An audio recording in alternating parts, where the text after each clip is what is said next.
Sa mga nasa Pilipinas na nagtatanong kung anong agency dito sa Czech Republic, napakarami na pong nagsasabi sa inyo ng mga agency dito. So ako po ay galing Venture. Pwede kayo mag-apply ng Grape Care direct. Ang Grape Care ay dito nakalocate. Kapag nakapasa kayo, pwede kayong i-transfer nila sa Venture kasi yun yung katayap nila na agency dyan. So yun yung una. Meron tayong Prime World, may Human Link tayo, may HMO tayo, meron tayong ano pa ba? EdiStaff. So pwede kayong maghanap pa ng iba. Mag-search lang kayo kay Google, i-check nyo kay pangalan na ito, kay DMW kung yan po ay legit. So yun yung guys yung mga pwede nyong gawin. May iba rin tayo mga vlogger na nagsasabi ng mga agency dito sa Czech Republic. So guys, mag-search na lang kayo, be vigilant na lang, and then i-check nyo yung mga vloggers na nagsasabi ng ganun. Kung talagang may napalis na yung agency na yon. So, yun yung mga part na pwede nyong gawin kung gusto nyo talaga mag-apply dito sa Czech Republic. Huwag po kayong umasa sa mga agent. Huwag kayong umasa na may mga ibang taong tutulong sa inyo. So, kailangan mag-explore kayo, lumabas kayo sa comfort zone nyo. Hanapin nyo yung agency. Siyempre, yan yung unang-unang yung gagawin kapag gusto nyo mag-apply papunta dito sa Czech Republic. Maghanap talaga kayo ng agency. Kung hindi nyo kayo makapag-walk-in, pwede kayo mag-online. Pero mas maganda po para sa akin is makapag-walk-in kayo. Pag nakapag-walk-in kayo, saka naman nyo isipin kung paano naman yung mga documents nyo. Kasi ang una lang naman na hahanapin sa inyong documents is yung resume nyo at saka yung NBI.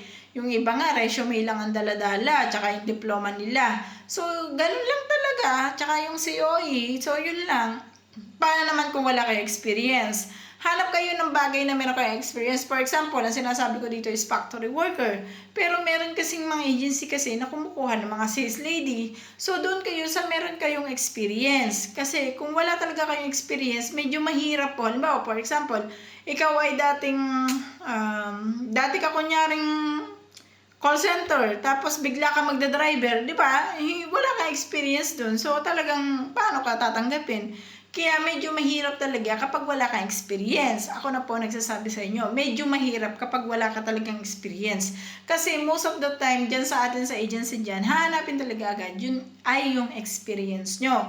Hindi po dyan inaano kung gano'n na kayo katagal sa trabaho nyo, kung ganito, ganyan. Siyempre, kung kayo ay factory, ngayon ang ina-apply nyo yung welding, hindi naman kayo marunong mag-welding, paano kayo matatanggap? Meron po tayong trade test na tinatawag. Ang trade test na to, ito yung parang pagtingin sa skilled mo at gagawin mo siya in actual. For example, ang in-apply mo is welding, papa-weldingin kayo actual. And then dun nyo malalaman kung pasado ba kayo or hindi sa pag-welding. So, maganda talaga na meron kayong experience doon sa ina-applyan nyo.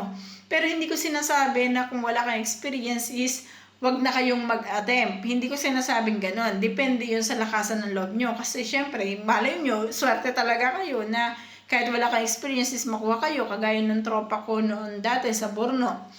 Wala talaga siyang experience pero nakuha po siya. I think dati siyang call center. Tapos nalipat siya sa factory. So nakuha po siya. Hindi natin masasabi kasi siguro baka swerte talaga siya. Something ganon. Pero syempre, kung ako tatanungin, mas okay yung may experience. Mas madali mo kasing idedepende yung sarili mo kapag meron ka na experience sa isang bagay. Something like that. So, yun lang. Sana nakatulong ako.